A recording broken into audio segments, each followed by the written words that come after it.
So, a new trailer for James Gunn's Superman just dropped, and I'm so excited. Superman is my favorite comic book character of all time, and every single thing I see about this movie just gets me more and more excited. Not only for the Man of Steel's return to the big screen, but also the start of James Gunn's new DC universe. I haven't really been plugged into the conversation with this movie, but that's okay. Let's see what everybody else has to say about it, especially in comparison to... Oh, that was weird. What was that? Oh, I just stepped into a minefield. Got it. Boy, I love Discourse. This video is brought to you by Bilt. Bilt is a loyalty program that lets you earn points on rent and redeem them towards flights, hotel stays, fitness classes, and even towards your next rent payment. Things have been getting more and more expensive lately, especially housing, which is already astronomically expensive. And so Bilt lets you make the most out of what you're already spending. The same way you get points off of other purchases like groceries or travel, but just now with your housing. And there's no cost to join, so if you're a renter like I am, it's super helpful in trying to get the most out of what you're already spending and just get that little something extra. No joke, when we first moved into this new apartment, I looked on the website to pay our rent and I saw that Bilt was an option. And I was like, oh, cool. We can get points with this. That's a neat, that's nice. Appreciate that. And then like 3 days later, I got the email from them offering to sponsor this video.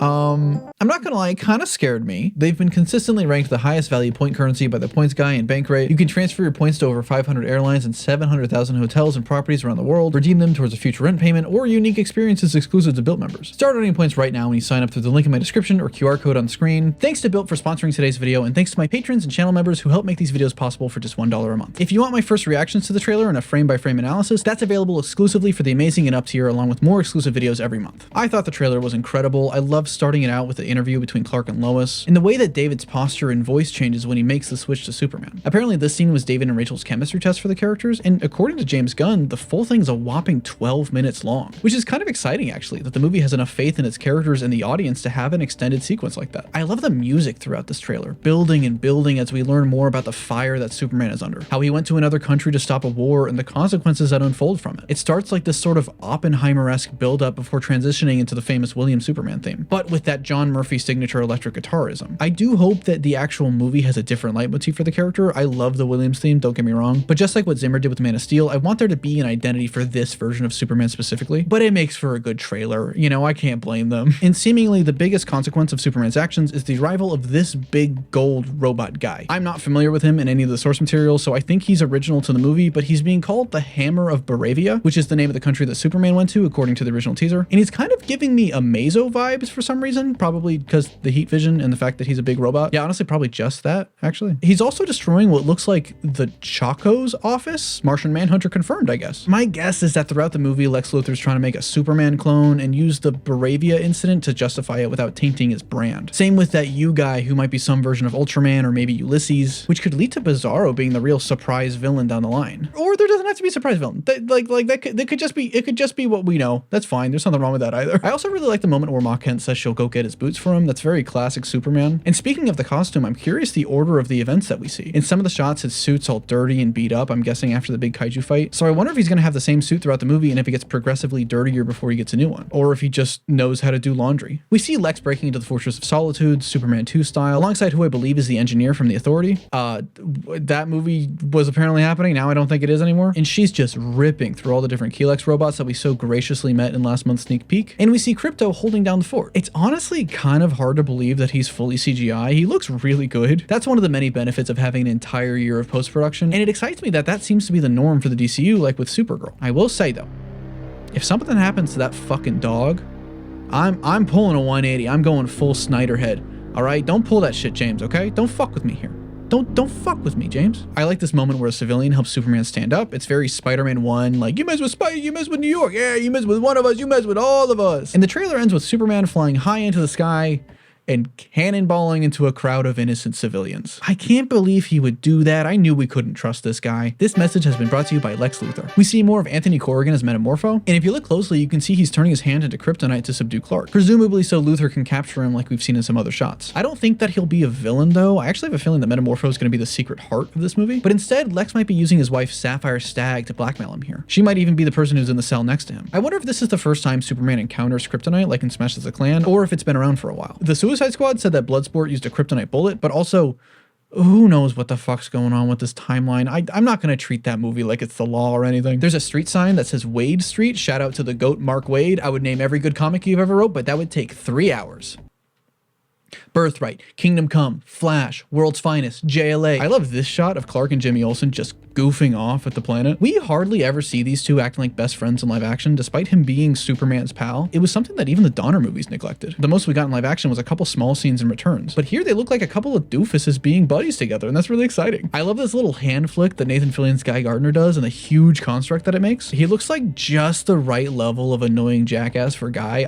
I cannot tell you how excited I'm to see him. And the rest of this Justice Team, Justice League, Justice Gang, whatever they're gonna be called, that's sponsored by Max Lord and Lord Tech, who we saw more of in the Peacemaker teaser. From the looks of it, it seems like they're in Baravia too and getting involved. So I wonder if they were sent there by Max Lord to stop Superman, or if they went along to help him. If so, then why is it seemingly only Clark that's getting grilled for it? I also love Mr. Terrific and his aura just chilling in the sky. There's this little shot of what looks like young Clark and Pa Kent. It has this sort of like home movie vibe to it that's really fun. I can already tell that the story with Pa Kent is just, it's gonna fuck me up, man. The line that he says about your actions make you who you are is very evocative of Clark's eulogy for his father in All-Star Superman, which based on what that book meant to writer Grant Morrison and their father's passing, and what this movie means to Gunn and his father, yeah, it's gonna be a hard watch. We also get one little tiny shot of what can only be Solaris, the Tyrant's son. This has been present in a lot of the marketing, including the first thing we ever saw from the movie, but I'm still not really sure how it plays into everything. Whether it's the big bad for the finale or just a one-off reference. Maybe Lex starts playing with things he doesn't understand and accidentally unleashes it on Metropolis. There's still kind of a lot up in the air with this movie. Or I guess you could say up in the sky. No, okay, no, oh my God, I'm so sorry. Besides that, this trailer doesn't show a ton of plot, which honestly is good. Yeah, it makes my job of making this video a little bit harder, but I'm sick of trailers showing off way too much and ruining the experience of the movie. I mean, literally the last Superman movie did exactly that. It's gotten to the point where I straight up don't watch a ton of trailers anymore. Like I get to the theater and I book it and then I come back when Nicole Kidman comes on. So I'm glad that this didn't go that route here, and I hope that they don't for the future. Instead, this trailer focused really hard on the characters. We see some more of Nicholas Hoult as Lex Luthor, who is just absolutely radiating hater energy in the best of ways and the worst of ways. I love his little speech about calling Superman an it, while the trailer simultaneously shows Clark in one of the most human and vulnerable positions, injured and being taken care of by his loved ones. It's funny, when Lois asks if Clark spoke to the president, it cuts to a shot of Lex. This is probably just trailer buffoonery, but it might be implying we'll be getting President Luthor. I don't think the universe is going to start with that just yet, but I can definitely see it happening sometime in the future. But I mainly just want to see two bald supervillain politicians at the same time. That would be very funny. And speaking of Lois, this trailer shows us a lot more of Rachel Brosnahan's performance. In short, she is amazing. She is just oozing with the perfect Lois Lane spunk and energy. She genuinely feels like the best goddamn reporter on the planet, both daily and literally. Like there's this spark in her eye when she sees that she can interview Clark as Superman. I don't know, it's fascinating to watch. I'm really excited. I wonder how long she's known his secret identity. I have this feeling that they've been together for a while, but he's only just now told her, and that's what sparked this whole interview. I especially love how she's not going easy on Clark like it looks like he expected. She plays hardball with these questions and grills him, challenging him, and that's part of what makes their relationship so special. But my absolute favorite part about this trailer is we finally get a good look at Clark and his personality. Ever since he was cast, I knew that David was going to be a great Superman, but I was starting to worry because we never actually saw anything with him talking. He was silent during the teaser, even that sneak peek, he's just kind of mumbling a couple words, and we couldn't get a good look at how he acted as like a person. I only bring this up because I was concerned it was going to be another Henry Cavill situation. I think that Cavill was also great casting, but we never got a feel for his personality, which I don't think is his fault or even Snyder's fault, but more so the script's fault. He had these big moments of huge emotion, but moment to moment, he was kind of a blank slate on the page, and that really held his performance back. It's an easy trap to fall into when writing Superman, to make him this stoic, emotionless Boy Scout, because that's the understanding of what he should be. And that's what led to a lot of audiences thinking that he's boring. So I'm really excited to see that Clark has a genuine different personality here. His eyes up here moment and that sigh when he's arguing with Lois. And he's not just the sweet, wholesome, good boy that's never done anything wrong that a lot of people want him to be. As of late, Clark has been kind of flanderized into the nice himbo from Kansas as a way of kind of overcorrecting from the boring Boy Scout era. And that's all good and fun and everything, but David's Clark has a bit of an edge to him. It kind of reminds me of the New 52 Action comics by Grant Morrison and Rex Morales, which in turn was basing a lot of itself on the Golden Age era for the character. He wants to do good and help people so desperately, and we see not only that passion for saving people, but also his frustration and his anger at the forces of the world that are keeping him from saving as many lives as he can. It's a side of Clark we've never seen in the movies, only something like Smallville or Superman and Lois or animation. Even the Richard Donner movies don't touch on that. This feeling that no matter what he does or how hard he tries, it's never enough. That the quote-unquote reality of the world doesn't match his ideals of what he believes it should be. No matter what he does to do good, he's always doing something wrong. Which honestly is an idea that applies not only to Superman as a character, but also this movie. Because I feel like you can't talk about this movie at all nowadays without at least mentioning This movie cannot do anything right. Every little trailer or teaser or TV spot or merchandise line, no matter how small, there's always something that people are gonna pick apart with bad faith judgments and find some way to have discourse about. Like this trailer, people are saying the idea of Superman being under fire for going to another country is too similar to Batman v Superman. And yeah, BVS did something similar, but this is also a very standard plotline for Superman stories and superheroes as a whole being at odds with the government. Or with the sneak peek that came out last month, I saw people saying it was a movie for morons because they didn't understand the setup and punchline of robots having emotions. Or the teaser, how it demasculated Superman by showing him hurt. Dude, even the fucking dog food commercial had people up in arms. Jesus, they really hate this fucking dog for some reason. And on the flip side, there's this expectation that this movie is going to be the second coming of Super Christ and save the superhero movie medium single-handedly. And so if it does anything less than $10 billion opening weekend, it's failed and the new DC universe is washed, which are expectations that just frankly can't be lived up to, especially this summer where there's a lot of really cool movies coming out. Not to mention, this has become a weirdly politicized movie. Like, this is now being called the woke Superman, despite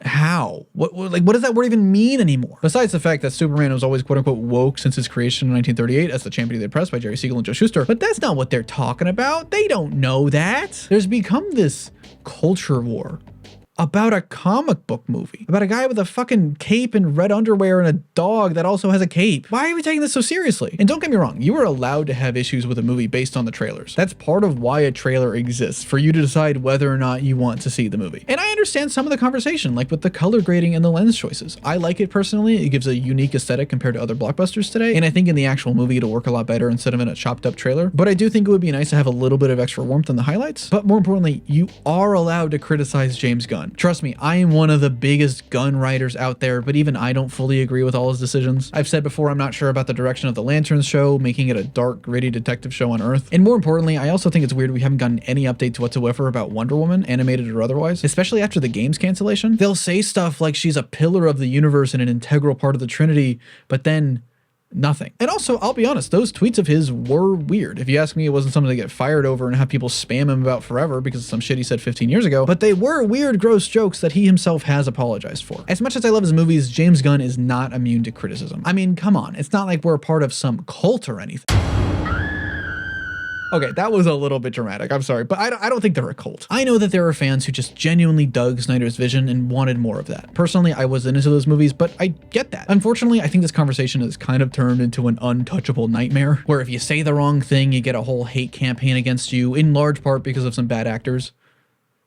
And I'm not talking Gal Gadot. I need you to give me the stone. But seriously, I get it. If you're a fan of Zack Snyder and his direction of the universe, that's gotta be frustrating to have that entire world ripped away from you. I was 100% on board for the Snyder Cut releasing, and I'm glad that it did. I don't think it's a perfect movie or anything, but it was a huge improvement over the theatrical version, and honestly was a historic win for director freedom in his vision. And while I'm not really into what his future plans were, what with killing off Lois to make Superman go evil and all of those ideas, I do wish that DC would let him continue it in the form of a comic. Apparently he tried, and Jim Lee was on board too, but for some reason some higher ups just said no, and that is frustrating. But at a certain point, we gotta move on. The Snyder Cut came out 4 years ago, which was already 4 years after he had already left DC. That's 8 years. That's almost a decade. It's kind of turned into this give a mouse a cookie scenario, where there's this creeping expectation now where if you yell loud enough and long enough, the mouse can just get whatever he wants. At least I think that's how that book ends. I haven't read it in a long time. Zack Snyder has had other projects since, like Army of the Dead and Rebel Moon and that Norse mythology animated show, and I don't see anywhere near the level of support for those in comparison to hate for the Gunn stuff. It seems like it's only about his work with DC, which is pretty clearly behind him now. To put it into perspective a little bit, I am a